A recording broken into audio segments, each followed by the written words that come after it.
Maar in ieder geval, die oom sê nou, daar is toe 3 mannen, nou het hulle maar min gepy op daai tyd. Verskoon het nou die Engels en die Afrikaans, maar ek onthou nou die stories die oom vertel. En nou het hulle 3 man samen motor. Maar kijk, dit was die dagen van Ford en Chef. Ja. Kijk, daar was net 2 goed. En kijk, dat is net zo goed als politiek geweest. Een Fordman is een Fordman en een Chefman is een Chefman. En een sap is een sap en een nat is een nat. Ja. En zijn familie zo geweest, dan bleef.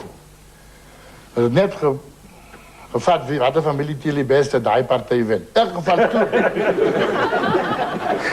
toen besluit die 3 man nou eindelijk nog weer uitkomen naweek afkrijgen. Dat nog uitkomen die binnenkant bij. Dat is de chef samen.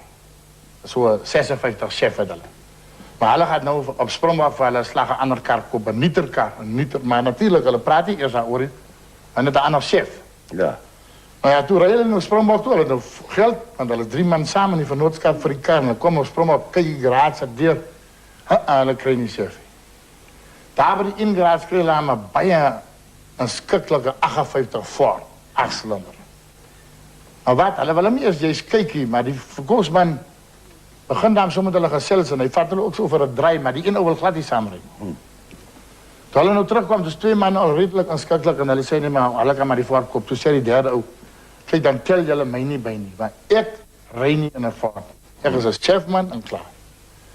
Nou ja, hy moet ook sy deel bydra en hulle gaan toe eers hotel toe, nou hulle eers 'n paar windjies gevat en bietjie meer gemoedelik geraak en so begin oortuig hulle aan toe die man na die Ford toe, maar nou weer terug in.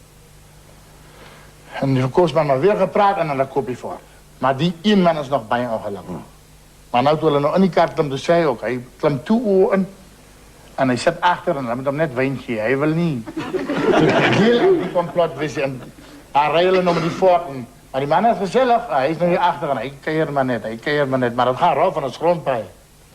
Maar zo rukt hij nou later dood van die wijn. Hij valt er om. En hij raakt aan mijn slaap. En die 2 mannen nog gezongen en die een ook aan die... En daar gooide die man die kar om, hij duurde die draad van die pad af.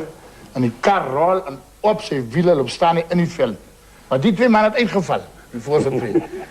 En toen die achterste ook nog wakker wordt, toen keek hij zo op en dan zie je niemand in die motor. En die oude stof hem zo af. Hij zei, ik heb jullie gezegd, meneer, blijf die voortkomen. Kijk hoe stof hij dan.